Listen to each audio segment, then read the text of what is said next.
Hello and welcome to day one of the 6-day self-esteem channel. And through the following 6 days, I am going to cover tools, techniques, and some psychology and some coaching and therapy information to enable you to start looking at how you look at yourself and how you feel about yourself in a different way, by shifting your mindset, by becoming aware of some limiting beliefs and thoughts that you may have. If this is a topic and a challenge that you are ready to play full out and really delve deep, then please stick around. Anyone new to this channel, my name is Tanya. I'm 52 years old and I am sharing through this channel my life experiences, personal development, courses, reading and training that I have completed over the past 25 plus years. So, self-esteem is at the root of pretty much how we view ourselves and how we interact with others. So if we've got a high self-esteem about ourselves, if we feel positive and empowered and really cheer ourselves on, then our relationships with other people will be more positive, will be more engaging, will be more fulfilling. If on the flip side we actually have a very negative view of ourselves and we don't feel that we're good enough, we don't feel that we belong, that we're different to other people or our families or our kind of peer groups, then that sort of impacts our relationships. And another kind of thing that might be holding us back is that we don't think that we are worthy or we deserve to have happiness, love, money, fulfillment in our life, whatever that may be. Those are the kind of key fundamental core beliefs that humans learn throughout life. When we come into this human experience, we come in as perfect babies. And as this little paperweight, diamond shape, is showing, we are perfect in every aspect of our being. But as we start growing up, our caregivers, they're well-intentioned, well-meaning, but they didn't have necessarily the tools, the knowledge, the experience and the capability to be able to nurture us in a way that can actually build our self-esteem and self-worth. And through our life experiences, it's like post-it notes. They start shining away, take away the shine, the perfection of who we are. That we start feeling that we're not good enough, that in order for us to be loved and cared for, we need to people please, we need to overgive, we need to become something else. And before you realize it, there is that perfection is actually hidden. It becomes a blind spot from even ourselves. And this is where, through this challenge, I'm sort of hoping that I am going to share with you my insights and some of the learnings that I've sort of like put into practice myself in the past 18 months to shift my view and my belief about myself. And this is where we tend to have self-chatter, whether people are acknowledging, aware, or even like accepting of the fact we have inner voices in our head or somewhere in our body or maybe outside of our body that actually either encourage us and empower us to take action, believe in ourselves and keep going and pushing through, dealing with whatever obstacles and challenges life may present to us, and we can overcome them. But then there's others that have a very negative self-chatter or self-talk, whatever you want to sort of refer to, that inner voice or voices within your head that are actually creating self-doubt, that are making you be fearful and not sort of like taking the action that's going to fulfill your life's desires. And depending if you are aware of it or not, and depending to what degree that self-talk chatter is negative or positive, then it will have an impact on actually how you view yourself and the actions that you're actually taking. Now, within the channel, I have mentioned previously the ladder of looping thoughts, and this is where we have a thought which may be a belief that we've actually learned through our life experience, early childhood and maybe even into adulthood, and then that creates a feeling within ourselves, and then that feeling then informs the action that we choose to take, or in some cases the inaction, the fact that we are overwhelmed, we are stressed out, we are incapable, we are fearful of taking the action that we know that if we took would shift us into a more positive thought and behaviour. And in some instances, depending on what the action is, then it either reinforces the same original thought or it creates another thought that might be even more intense and more powerful in terms of the impact that it has on our self-worth and our self-esteem. And as I mentioned, we can have upward spirals, which is where we want to aim and aspire towards, and then in a lot of instances we have negative spirals. But the good thing is that even if we've got a negative spiral, if we become aware of what the thought and what the feeling and what the actions are, we become aware of our patterns of behaviour, then we can actually challenge and reframe them to become positive. So we don't, even if it's a negative one at this moment in time, it doesn't necessarily mean that it will always be a negative one. We are the co-creators of our reality. We have immense power and control over what is happening up here in our brain, and we can challenge. And hopefully throughout this channel, I've been sharing tools and techniques that if you've started to implement them into your daily life, you are already starting to see results. And for any new viewers, if you sort of listen to what I'm saying today and take the action, then you will actually start seeing firsthand. You will gain the evidence that you have got the power to change the way that the thoughts that you're thinking, the words that you're using, the language, to then change it and make it more empowering and encouraging to support you in the direction that you want to go in achieving whatever your goals, desires, aspirations in life may be. And for most people, it's about not being into that pain and suffering and negative self-chatter and feeling empowered to actually take on the day and live our lives to our fullest and be the best version of ourselves. Now, in order for us to know where we want to head, we need to understand, well, what is that self-chatter for you? Are you in a kind of, some days it can be positive, some days it can be negative, or is it always negative? Is it that some days it almost becomes so overwhelming that you're craving peace and quiet, and for it to just quieten down or for it to just stop?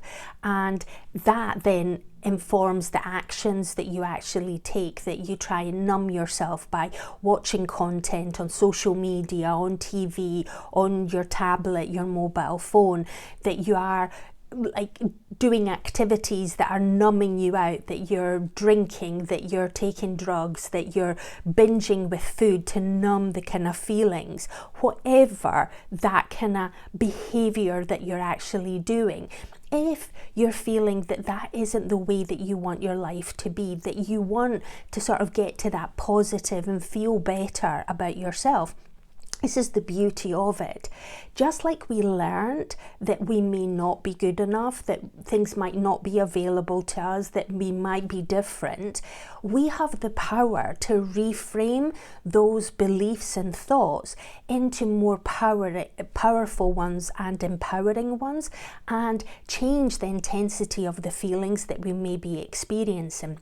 And it's becoming aware of what those thoughts are. So write it down, become become aware of them, find the words to articulate them, and write them down, whether it's a piece of paper, a nice notebook, or a journal, or on your phone, on your iPad or laptop, wherever you may be capturing this information.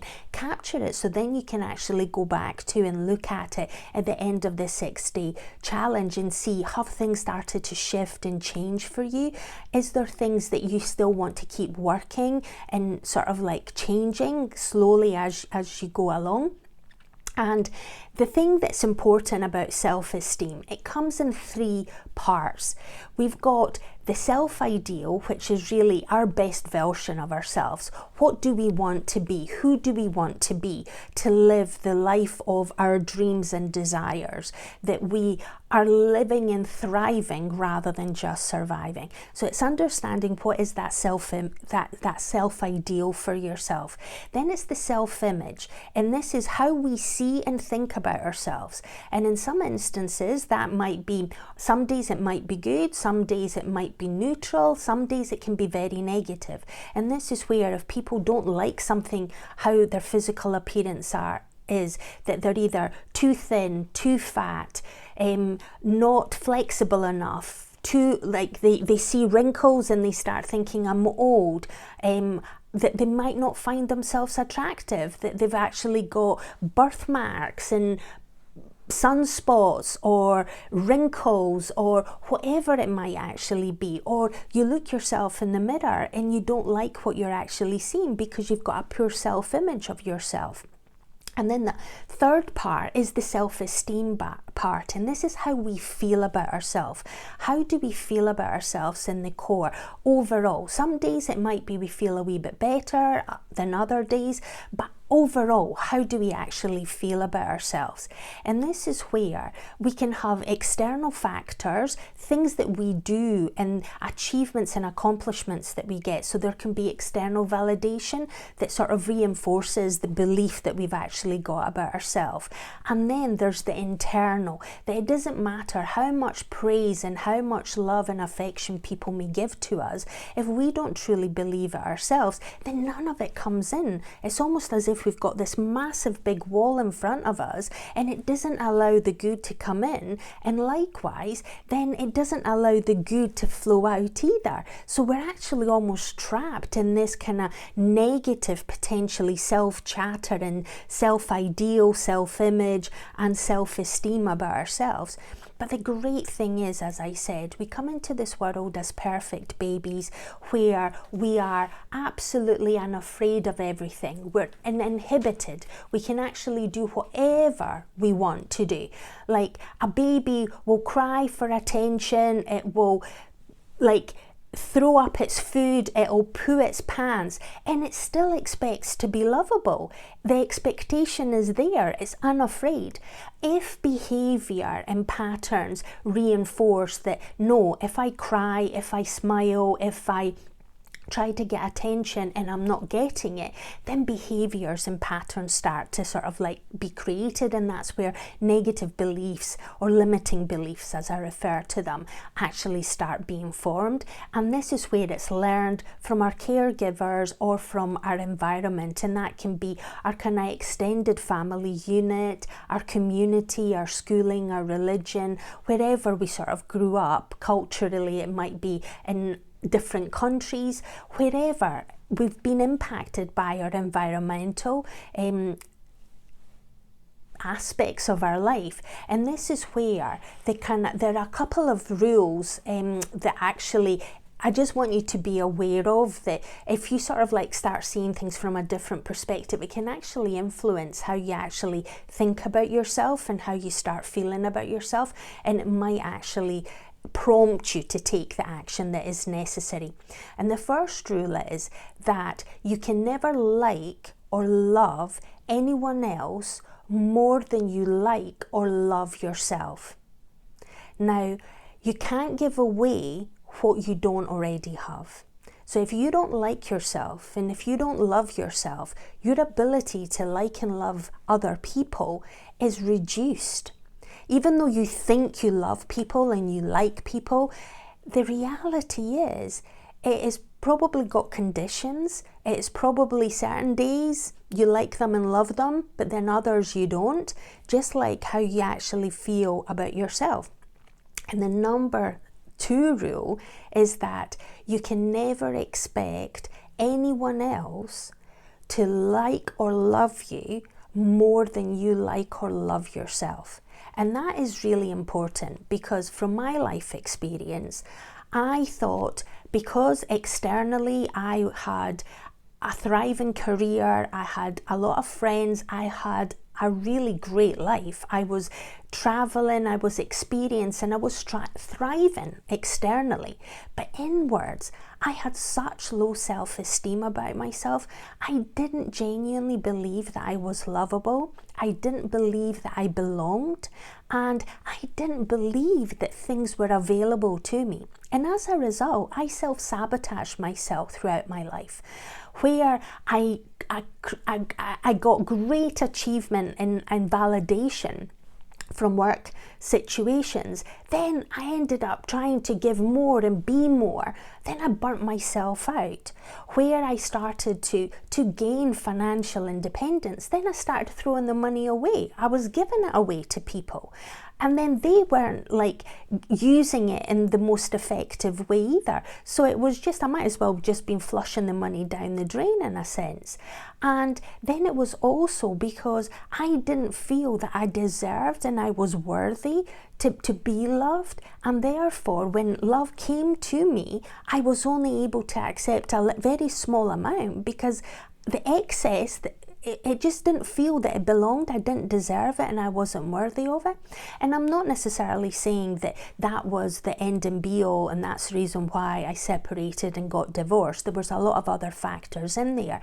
But it does boil down to the fact that if we don't like and love ourselves, then our ability to give love to other people and also to receive love is limited. So if we could take away all of that and we could become the perfect baby that we were, the perfect baby that was unafraid and was uninhibited, that you could take the actions that's going to give you everything that your heart desires, then you can actually live a most thriving kind of life experience.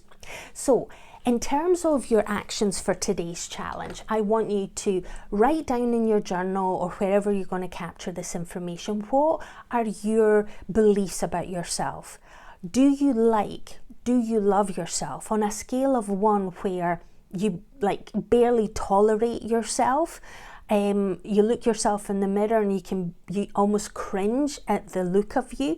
Whatever that self-image is, whatever that self-ideal is, and whatever your self-esteem is, put it on a scale of 1 to 10. Where are you today? And what are the thoughts and the beliefs about yourself that may not be? That's negative self-chatter that you may have. If on the flip side you've got positive self-chatter, capture that as well, because we want to sort of like boost that and sort of increase that. And what I want you to also do is, I'm going to put in the description below a link to this music channel called Fearless Soul, and I'm going to particularly put one of the songs, and I want you to listen to the lyrics of that song and see, does that really resonate with you? Whether it's a yes or no, it'll probably take you 3-4 minutes to listen to it, but you just might actually see things from a different perspective. And this is all about us capturing where we are right now. And this is the song. It's Look How Far I Have Come. Because wherever we are, whatever age may be, I'm 52. I have come to being age 52. I have lived this life up until this point in time. It's never too late to change, and it's never too late to shift our self-esteem and our self-love towards ourselves. And through the 6-day challenge, that is what my hope and aspiration is for each and every one of you that's coming across this content. Okay, now go out and seize the day, do the journaling, listen to the music, and come back tomorrow for day 2. And you've always got choices in life, so choose wisely. Come back to day 2 and let's progress through the 6-day challenge. Bye until tomorrow.